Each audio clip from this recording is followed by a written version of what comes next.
کون بنے گا بادشاہ؟ ایک دفعہ کا ذکر ہے کہ ایک بادشاہ کے 3 بیٹے تھے۔ تینوں ہی بہت نیک اور سلیقہ مند تھے، لیکن چھوٹا بیٹا باقی دونوں بیٹوں سے زیادہ عقل مند اور ذہین تھا۔ وہ اپنی ذہانت سے بہت اچھے فیصلے کر دیا کرتا تھا، جس سے بادشاہ کے ساتھ ساتھ تمام درباری بھی داد دیے بغیر نہ رہتے تھے۔ بادشاہ بوڑھا ہوتا جا رہا تھا۔ وہ جلد از جلد اپنی سلطنت اپنے بیٹوں کے ہاتھوں میں دینا چاہتا تھا تاکہ وہ اپنی باقی زندگی ذکر الہی میں گزارے۔ اصولاً تو اس کے بڑے بیٹے نے ہی بادشاہ بننا تھا، لیکن بادشاہ چاہتا تھا کہ اس کے باقی 2 بیٹوں کے ساتھ بھی کوئی ظلم نہ ہو۔ وہ یہ سوچ کر پریشان ہو جاتا تھا کہ وہ باقی بیٹوں کے ساتھ کس طرح انصاف کرے۔ آخر وزیر نے پوچھا، آپ کو کیا غم ہے بادشاہ سلامت؟ وزیر کے پوچھنے پر بادشاہ نے بتایا کہ وہ اپنے بیٹوں کو بادشاہ بنانا چاہتا ہے۔ اصولاً تو اس کے بڑے بیٹے کو ہی بادشاہ بننا ہے، لیکن وہ یہ سوچ کر پریشان ہو جاتا ہے کہ باقی دونوں بیٹے سوچیں گے کہ بادشاہ نے ہمارے ساتھ انصاف نہیں کیا۔ وزیر نے کہا، بادشاہ سلامت، آپ پریشان مت ہوں۔ میرے خیال میں تینوں شہزادوں کو آزمائش سے گزارا جائے۔ اس آزمائش میں جو کامیاب ہو اسے بادشاہ بنا دے۔ بادشاہ یہ سن کر بہت خوش ہوا، لیکن اس نے کہا، وہ آزمائشیں کیا ہیں؟ وزیر نے کہا، بادشاہ سلامت، مجھے آپ کل تک کی اجازت دیں، میں کوئی ترکیب سوچ لوں گا اور آپ کو صبح بتاؤں گا۔ وزیر ساری رات سوچتا رہا، آخر وہ ترکیب سوچ کر مطمئن ہو گیا۔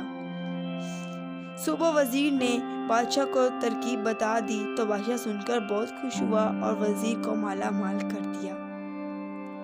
منصوبے کے مطابق بادشاہ نے تینوں شہزادوں کو بلایا اور کہا، میں اب بوڑھا ہوتا جا رہا ہوں اور اپنی باقی زندگی ذکر الہی میں وقف کر دینا چاہتا ہوں۔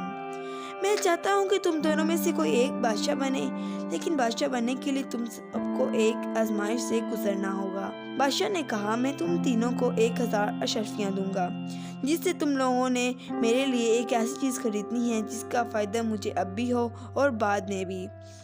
تینوں بیٹوں نے کہا، ابا جان، وہ کون سی ایسی چیز ہے؟ بادشاہ نے کہا، یہ تم لوگ اپنی عقل سے سوچو۔ تم لوگوں کے پاس 3 دن ہے، تم لوگ اپنی منزل پر روانہ ہو جاؤ۔ پھر بادشاہ نے تینوں کو 1000 اشرفیاں دی اور منزل پر روانہ کر دیا۔ بڑا شہزادہ مختلف بازاروں میں پھرتا رہا۔ آخر اس نے ایک ہیرے کی دکان دیکھی۔ ہیروں کو دیکھ کر وہ چندیا گیا اور بے اختیار دکان میں داخل ہو گیا اور دکاندار کو مختلف ہیرے دکھانے کو کہا۔ اس میں سے شہزادے کو ایک ہیرا پسند آ گیا۔ جب شہزادے نے مالیت پوچھی تو اس نے کہا، 1000 اشرفیاں۔ بڑا شہزادہ یہ سن کر بہت خوش ہوا اور دکاندار سے ہیرا لے کر واپس آ گیا اور تیسرے دن کا انتظار کرنے لگا۔ دوسرے دن دوسرے شہزادے بھی ایسے ہی پھرتے رہے۔ منجلے شہزادے کو اچھی اور مضبوط تلواریں پسند تھی، سو وہ ایک لوہے کی دکان پر گیا جہاں اس نے ایک سونے کی تلوار دیکھی۔ شہزادے کے پوچھنے پر دکاندار نے بتایا کہ کوئی تاجر آ کر یہ تلوار فروخت کر گیا۔ یہ تلوار بہت نایاب ہے، اس کی قیمت 1000 اشرفیاں ہے۔ شہزادہ بہت خوش ہوا اور فوراً 1000 اشرفیاں دے کر سونے کی تلوار خرید لی اور تیسرے دن کا انتظار کرنے لگا۔ چھوٹا شہزادہ سوچتا رہا، مختلف بازاروں میں سے گزرتا کہ سب بازاروں میں بہت سارے فقیر مانگ رہے ہیں اور لوگ انہیں برا بھلا کہہ رہے ہیں۔ شہزادے سے رہا نہ گیا، اس نے سارے فقیروں میں اشرفیاں بانٹ دی۔ وہ سب خوش ہوئے اور شہزادے کو دعائیں دینے لگے۔ آخر تیسرا دن بھی آ گیا۔ سب شہزادے محل میں پہنچے۔ انہوں نے اپنی اپنی چیزیں لیں اور بادشاہ کو دکھائیں۔